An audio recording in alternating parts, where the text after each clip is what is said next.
Good morning, everybody. Hope you're having a great day. Scott Mayboy here, your financial Sherpa. Just a couple quick things that I wanted to mention to you today.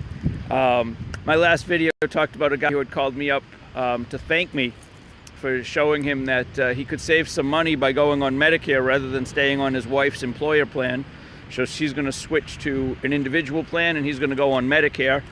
And that will save them about $200 a month.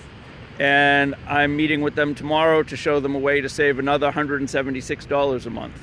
So, all told, nearly $400 a month. He's pretty psyched, but I already told you about that guy. So what I was actually telling you about today was I met with somebody yesterday who is in an MAPD, or what they call an Advantage plan, and she's paying too much money. I mean, she can't afford the copays and the deductibles, and that's one of the issues with the Advantage plans. You pay copays and deductibles.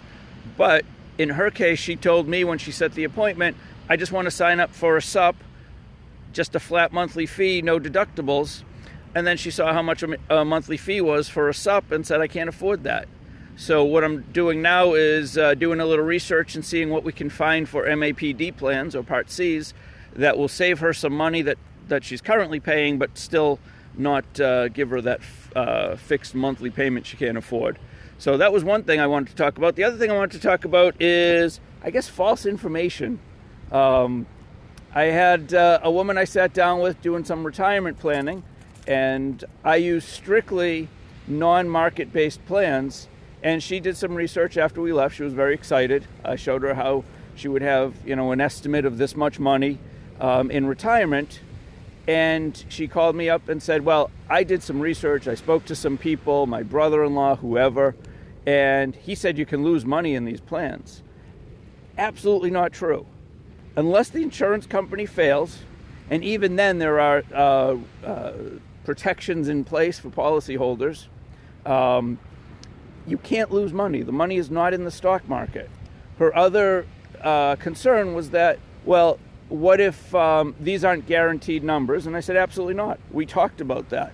The projections I showed her are based on 6.6%. The plan averages a return of around 7.5%. You should beat these projections, but they are just that. They are projections. You could do worse. You could do significantly better, but compare that to what most people invest their retirement savings in. There's no cap. You can do very, very well. There's no floor. You can do very, very poorly. That's the difference. In my plan, there's no cap. You can do very, very well, but there is a floor of 0.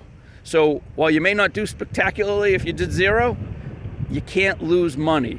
And not losing money when the market turns around, if you have a couple bad years of 0, think of if you had $100 and you lost 20%, now you get 80. So now when the market turns around, you're growing from 80. In my plan, market's negative. You didn't lose money, so you're still at 100. Now when the market turns around, you're starting at 100. Which one you think is going to be a better plan? So that was it, really. It's all about saving money and not losing money. So if you have any questions, let me know. Have a great day. Remember Sherpitude, and it's gorgeous out here on the beach. Hope you're having a good day. Take some time to enjoy it. Take care.